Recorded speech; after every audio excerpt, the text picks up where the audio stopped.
Es un gusto saludar a esta hora a las hijas de Fernando Villavicencio. Comenzamos contigo, Amanda, bienvenida. Gracias a ustedes, bienvenida mi ñaña, bienvenidos la gente que se está conectando. Han sido unos días locos, sin descanso, pero realmente estamos orgullosas del trabajo que hemos hecho en estos días que se conmemora el asesinato de mi padre, poder realmente poner luz y poner verdad sobre su vida, sobre su nombre, sobre su memoria. Pues ahora sentir ese agotamiento del trabajo bien hecho, creo que es una gran recompensa. Estoy feliz y pues gracias una vez más por el espacio. No han descansado. Tamia también nos acompaña en este espacio. Bueno, muchísimas gracias. En este tiempo me he dado cuenta que mi papi nos regaló una gran familia, que es la familia periodística. De todo corazón, les agradezco por eso, por ayudarnos a que su nombre no se olvide, a que podamos visibilizar también los pormenores de este caso tan terrible que sacudió no solo al Ecuador ni a la Latinoamérica, sino realmente a todo el mundo.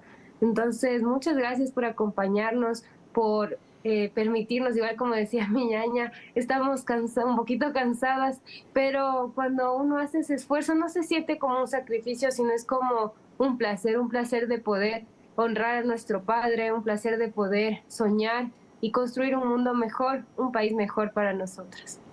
Amanda, parece que hoy tienen más presente que nunca lo que decía tu padre: mi familia, mis hijas son mi patria. Creo que sí, mira, lo decía la Tami de alguna forma, creo que a veces nosotras no entendíamos bien cómo papá resistía todo este trabajo y todo este camino. En el 2021, nosotras compusimos una canción para él que se llama El Jardín del Sol. La pueden ver ahí en YouTube, tiene unos videos bien chéveres. Y esta canción dice: esta tierra es mi casa, mi patria es mi familia, crecen sueños y semillas en el jardín del sol. Y dice cosas muy lindas como recuperar la alegría de ser ecuatorianos, como realmente poder encontrar la fortaleza diaria necesaria para sostener esta lucha en el amor, en el abrazo multitudinario de la gente valiente. Entonces, cuando lo escuchábamos en ese momento al papá, claro que yo incluso así, lo digo, yo incluso resentía como, le quieres más a la patria, ¿no? Pero ahora entiendo que no es que es más o menos, es que las hijas están en la patria, las hijas son la patria. Y me acuerdo también cuando yo era niña, mi papi ya muy metido también en el trabajo profundo con los trabajadores de diferentes sectores, hacen un libro hermoso que se llamaba Los encadenados del oleoducto. Y ahí había toda una narrativa sobre esto, ¿no? Por la patria hasta la vida. Y cuando yo era chiquita, tendría unos 4 años, me ponían un vestidito amarillo, azul y rojo, y yo era la niña patria. Entonces, ahora puedo entender con total orgullo, además, que el trabajo de mi padre estaba reflejado profundamente en el amor a sus hijos, a sus 3 hijos, Amanda, Tamia y Martín. Entonces, ahora puedo entender que ese mismo sentimiento hermoso lo tenía por todos los ecuatorianos, y eso solamente es algo de lo cual me siento muy orgullosa. Tamia, incursionó Fernando en otros temas como la política, pero su periodismo me pareciera irrenunciable, lo llevaba a cualquier ámbito. Claro, el periodismo, cabe recalcar que durante los años que él estuvo perseguido, logró escribir en el exilio más de 12 casos de corrupción, expuso 12 casos de corrupción, y los que le perseguían, Rafael Correa Delgado, estaba vuelto loco, decía: ¿qué hago?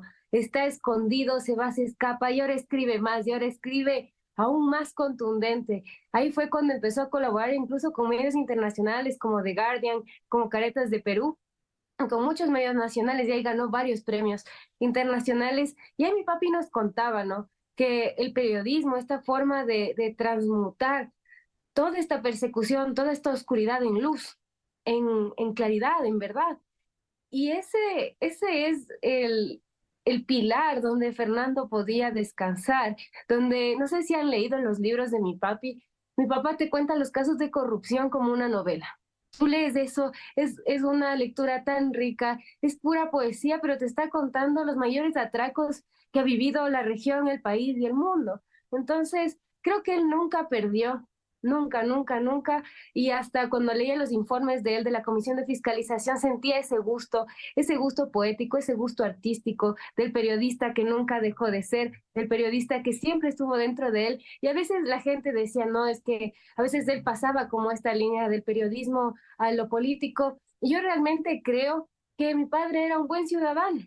Y como periodistas también, se escucha mucho ahora hablar del periodismo de soluciones. ¿Cómo el periodismo puede dejar solo de exponer la información y se queda hasta ahí? Pero ¿cómo podemos hacer en el ejercicio periodístico llevar las soluciones? Y creo que Fernando, como un vanguardista, siempre nos estaba mostrando cómo se puede hacer esto del periodismo de soluciones. Así que creo que él sentó un precedente para el periodismo de investigación en nuestro país y en toda la región. Ambicioso, es un lujo que te recuerden como una buena persona. Antes que todo, Amanda, 365 días, hay muchas reservas en la investigación del magnicidio. ¿Cómo entendemos ello? Bueno, debemos como ser muy claras con el tema de las investigaciones. En un momento, bueno, desde el principio nosotras anhelábamos que la Fiscalía haga un trabajo propio y a tiempo, y habíamos dicho, claro, hay que respetar el debido proceso y darle tiempo y espacio a la Fiscalía para que haga su trabajo. Sin embargo, al haber pasado ya un año, al tener ya una primera sentencia para los 5 gatilleros que sobraron después del asesinato de los 7 gatilleros en las cárceles, nos damos cuenta que ha habido una serie de errores dentro del proceso, empezando porque la fiscal que lleva el caso no es una fiscal de lavado de activos. Entonces, yo siento que desde ahí hay una serie de errores que, claro, en la inexperiencia que nosotras tenemos como ciudadanas en este tipo de cosas, habíamos permitido que, a ver si es que en algún momento había respuestas claras. Ahora, ¿qué te puedo decir? Después de esta primera sentencia, que aún ni siquiera se termina la etapa en la que ellos podrían apelar, es decir, ni siquiera podemos cantar victoria con respecto a estas sentencias. También pensamos en un par de cosas escabrosas. Este alias del Invisible, él ya estaba en la cárcel cuando dio la orden del asesinato. Entonces, ¿de qué nos sirve que sigan en la cárcel personas que desde adentro son capaces de liderar, planificar, hacer diferentes estrategias de logística para asesinar a un candidato presidencial? No hay ninguna certeza. Pero lo más complejo es entender que no se ha dicho nada sobre los autores intelectuales. Y esa ha sido nuestra solicitud, nuestro pedido, nuestra indignación, tanto que hemos tenido nosotras mismas que investigar desde nuestro portal La Fuente periodismodeinvestigación.com, hemos tenido que investigar nosotras mismas el crimen de nuestro padre. Esto, además de cruel y revictimizante, demuestra que no hay voluntades de realmente exponer todos los círculos de poder narcopolítico que sacudió Fernando y que por eso ahora ya no está con nosotros. Entonces, bueno, yo también les invito a todos y todas los que nos están viendo a que revisen nuestro especial Un Año Sin Fernando, una golondrina que sí hace verano. Recopilamos 25 reportajes que hemos hecho desde septiembre hasta julio, después del asesinato de mi padre, y también 4 notas nuevas que reflejan nuestras teorías sobre los autores intelectuales, y también una recopilación súper linda de 17 relatos de amigos, colegas, familiares que han tenido esa disposición de regalarnos un pedacito de Fernando cada uno. Y para concluir, un bonito microdocumental que hemos hecho entre mi ñaña y yo con el apoyo del equipo de La Fuente y de Go Estrategias, en el que contamos un poco de cómo ha sido este año y este camino, porque esto recién es el inicio. En esta vuelta, 365 días después, como tú lo decías, acaba una etapa, pero empieza otra realmente potente. Nosotras no nos vamos a quedar en silencio y con los brazos abajo mientras los actores políticos le lavan la cara a los enemigos narcopolíticos de nuestro país. Enfrentan el luto con una sonrisa y ñañas para nuestro público internacional, así se les dice a las hermanas en Ecuador. ¿Hay cierto, quizá temor, Tamia, de que quieran pasar el asesinato de tu padre, que el resultado sea delincuencia común? Bueno, no tengo temor. Yo tengo confianza en el trabajo que estamos haciendo. Sé que llegaremos a la verdad y sé que en esa impecabilidad que nos enseñó nuestro padre, de la cual nos inspiramos, llegaremos a la verdad. Entonces no tengo temor.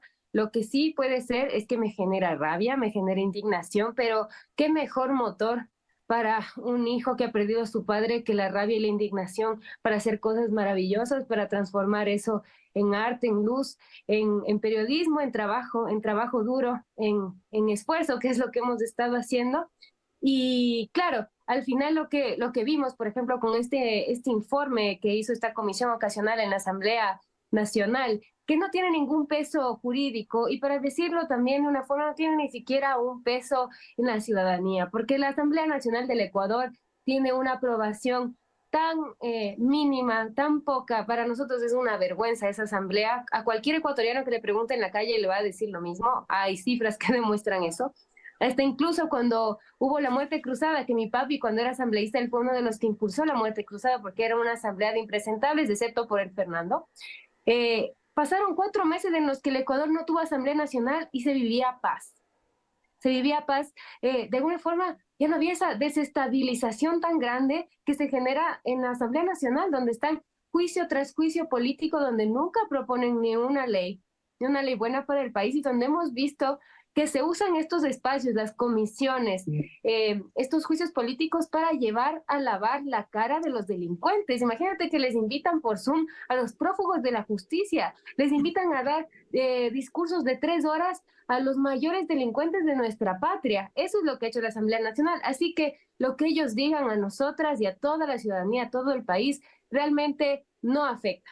Pero sí hay que luchar porque en realidad la Asamblea Nacional debería ser ese espacio de ejemplo ciudadano, donde están nuestros representantes de todo el país y realmente es una vergüenza. Entonces nosotros no vamos a descansar y como te decía, de decir no descansar no de una forma de sacrificio, de una forma de entrega, de placer, de gozo, de poder vivir en un mejor país, de poder mostrar un ejemplo ciudadano, tanto mi hermana como yo, dos ciudadanas comunes y silvestres, estamos haciendo ese trabajo inspirado en nuestro padre y no vamos a permitir que salgan con estas narrativas, no vamos a permitir porque además es ilógico que digan que era delincuencia común o que se debía a la ola de violencia y además queriendo acusar solo a un gobierno, que claro que tuvo la culpa, que claro que estaba en sus manos la seguridad de nuestro padre, pero no podemos olvidarnos que muchos otros gobiernos desde hace 15 años o 20 años atrás empezaron a abrir las puertas a los grandes carteles de narcotráfico en nuestro país y que por eso después de tanta denuncia, de tantos años, cuando vieron que Fernando podía llegar al poder, decidieron acabar con su vida. Pero no me van a decir a mí que es delincuencia común, que le querían robar la billetera a mi papá cuando tenían fusiles, armas, o sea, tenían armas largas de todo tipo, tenían granadas, 4 granadas tenían, lanzaron una, pero fue tan milagroso, algo pasó ahí, que no lograron matar a toda la cantidad de gente que tenían planeado matar. Y también hay que recordar esto, porque sí se habla, dice, bueno, murió Fernando, pero también hubo 13 otras personas heridas, entre esas 2 policías también. Entonces, lo que ellos querían era dar un mensaje contundente. Ellos querían decir, ya no se resistan, miren, si esto es lo mejor que tienen ustedes, ¿esto creen que les representa? No, no vamos a permitir que ustedes crean que son más de lo que piensan. Pero eso justo es el último mensaje que nos dejó mi papi, que nosotros somos más de lo que pensamos. Este es el mensaje también que les queremos llevar. Nos han querido hacer pensar que no podemos, que tenemos que estar en la indefensión. Hasta incluso han hecho que los ciudadanos no tengamos acceso directo a la participación política. Pero ahí está nuestro sueño también a través del colectivo SER, que lo soñamos con mi papá en el 2021. Es empezar a hacer organización social, organización que al final es política, porque cada acto que hacemos, hasta la omisión, hasta decir, no, es que yo no participo en política, es un acto político. Ese es nuestro mensaje también que queremos posicionar. Les dejó también el mensaje de que no es una sentencia de eternidad, que el crimen permanezca penetrado en el sistema de justicia. Vamos, que sí hay luz por ahí al final. Amanda. Bueno, yo creo que mi papi fue muy claro. Hay una entrevista de él de enero del 2023 en la que en Radio Sucesos, él hablando con Juan Carlos Calderón, él explica justamente lo que tú estás diciendo, cómo las estructuras narcodelincuenciales que hasta ahora se encuentran intactas han sido tan hábiles de perpetuarse a través de los gobiernos.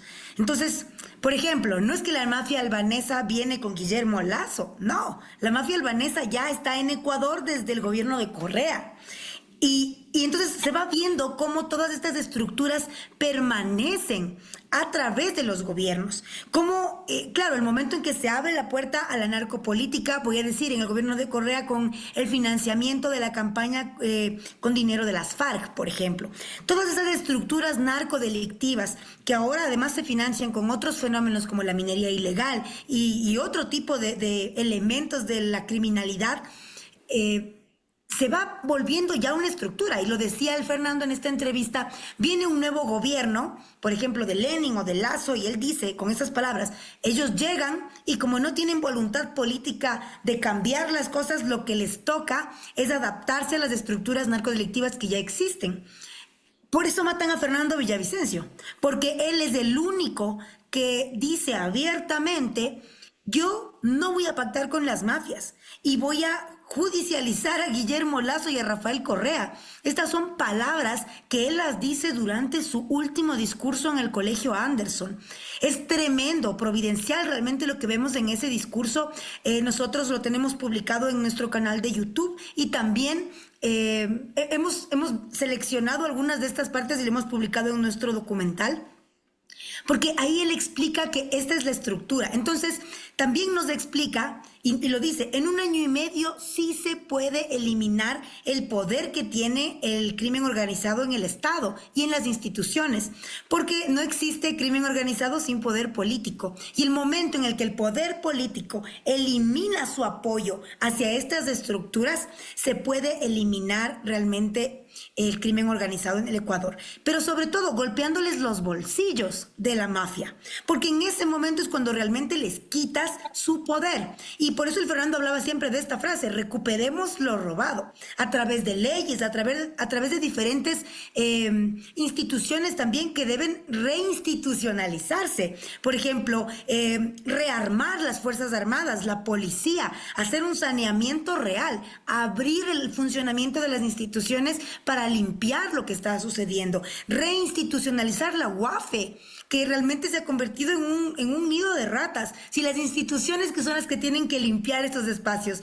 están penetradas por el crimen organizado, entonces realmente estamos en problemas. Y lo que vemos ahora en el gobierno actual, por ejemplo, es un presidente que lo único que quiere es vengarse de sus enemigos personales, usando el aparato del Estado, tomarse territorios a través del aparato del Estado, como hemos visto en el caso de Olón, de Bototito, que son espacios protegidos y que no les importa usar todo su poder para tomarlo. Entonces lo que están buscando es posicionarse ellos mismos, llenar sus barrigas en lugar de realmente limpiar este país. Pero también estamos seguras de que la semilla de Fernando Villavicencio, de valentía, de honor, de denuncia social, se ha sembrado en buena tierra. Y no me refiero a nosotras, me refiero a las cientos y miles de personas hermosas que las vemos, que antes eran desconocidos para nosotras y que los vemos y en la calle vienen al abrazo multitudinario. Eso es algo tan nuevo para mí,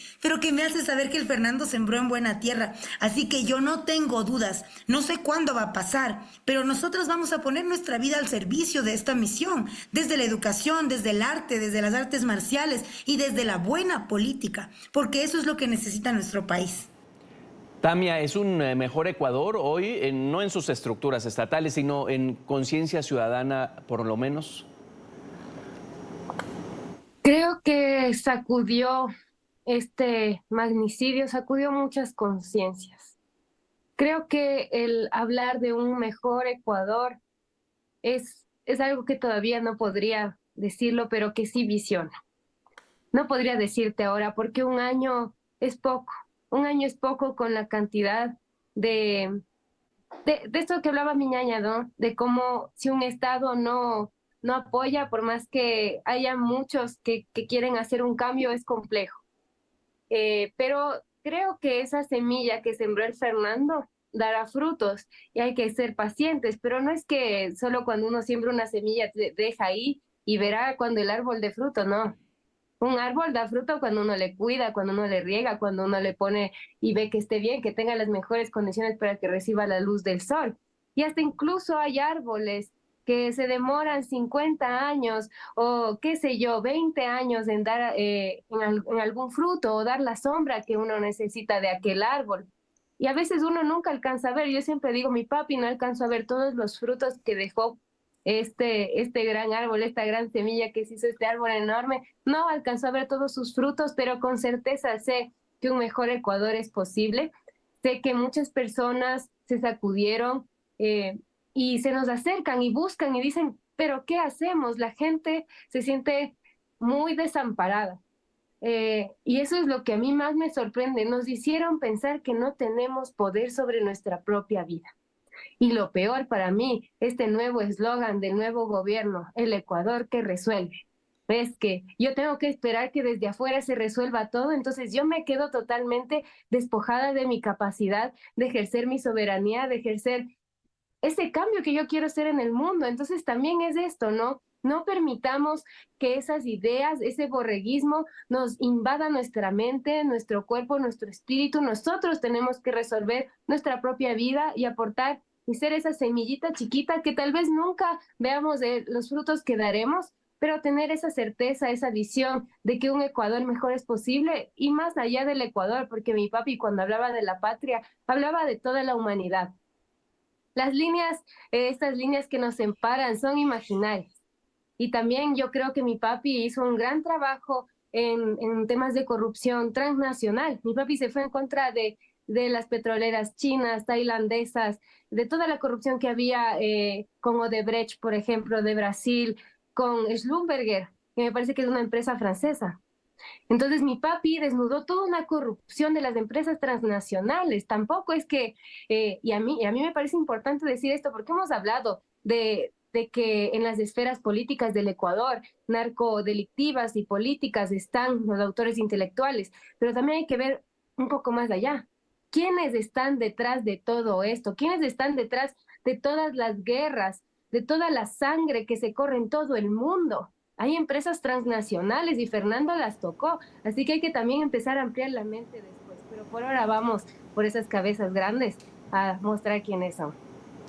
Amanda, un abrazo a tu madre Patricia, hasta pronto. Gracias, muchas gracias. Ha estado buenísimo. Y a Tamia, gracias. Buena tarde. Otro integrante de la familia Villavicencio que ha venido alzando su voz en este tiempo es Alexandra Villavicencio, hermana de Fernando, a quien damos la bienvenida en NTN 24. Buenas tardes, Enrique. Seremos breve. Alexandra, ¿se ha recuperado la familia?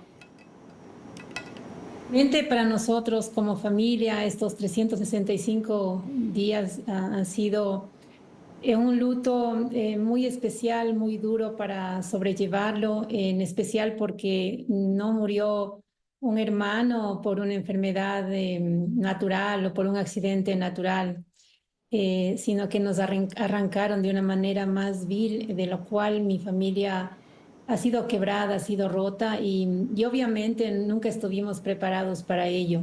Rotos, pero con la frente. Vaya, acabamos de platicar con sus hijas de Fernando. ¿Cómo ves el papel de ellas? Sus hijas, Amanda, Tamia también, pero ellas poco a poco han sabido ir asumiendo su rol, que en muchas de las entrevistas que ellas mismas dan, explican claramente cómo pasaron de su posición de estar como unas jovencitas que no les interesaba el tema político y tampoco ser responsables por lo que pasa en nuestro país, han ido asumiendo un rol súper importante, como ellas mismas dicen, desde comenzar a leer las investigaciones del caso, ver cada momento, los detalles del asesinato de su padre, pero lo han tomado con mucha fortaleza, fuerza y resiliencia para ella ser parte de esa investigación desde su portal Periodismo de Investigación La Fuente, que es el portal que fundó su padre. Decepcionada, con coraje, ¿cuál es tu sentimiento con la posibilidad de que esto quede como un asesinato de la delincuencia común? Bueno, Enrique, mira que realmente nosotros hemos sido esa voz en plantones, en la fiscalía, eh, poniendo nuestra indignación de que justamente el mes anterior en la Asamblea Nacional formaron una comisión de la cual investigaron, bueno, ellos no investigaron nada, porque la Asamblea no investiga la verdad nada, sino más bien lo que hacían es llamar a personas que estaban, digamos, en cargos justamente en el gobierno, personas que estuvieron custodiando a Fernando, personas relacionadas al asesinato de Fernando Villavicencio. Bueno, no al asesinato, porque no les estaban investigando a los asesinos verdaderamente, sino autoridades, o tomando información. Y lo que realmente esa comisión lo que hizo es realmente confundir y al final sacaron un informe que la verdad es como inventar el agua tibia, que debían concluir la hipótesis que el asesinato de Fernando era un crimen político, lo cual no necesitas mucha inteligencia para decir eso. Y si hubieran dicho eso, nosotros, bueno, ya está bien, pero esa comisión llegó a determinar algo así. Pero, sin embargo, en una hora después de que votaran por el informe, realmente cambiaron todo el informe de la comisión. Y lo que duele e indigna es que los asambleístas que estuvieron aprobando, uno de ellos, bueno, de la bancada de ADN, pero uno de ellos, Hernán Zapata, de gente buena que llegó a la asamblea por Fernando, votaron de que el crimen era un crimen de violencia común. O sea, casi casi como que Fernando estuvo caminando por la calle Amazonas y con su teléfono celular y salió un delincuente y por robar su teléfono lo asesinó. Entonces necesitamos entender cuál es el contexto que estábamos viviendo en el 2023. Estábamos viviendo una campaña política súper complicada, convulsionada, con un gobierno que realmente decretó la muerte cruzada, que se estaba gobernando casi, casi desde las cárceles, con una violencia terrible en el país. Fernando Villavicencio tenía el 97% de riesgo en el país, tenía muchísimas amenazas, fue el presidente de la Comisión de Fiscalización, fue amenazado por asambleístas, tenía chats donde realmente estaban involucrándole el sicariato para ya asesinarle a Fernando. Desde la Comisión de Fiscalización, Fernando hizo muchísimas investigaciones que desnudaban la corrupción a muchos actores políticos y mafias. Gracias, señora Alexandra. Hasta pronto.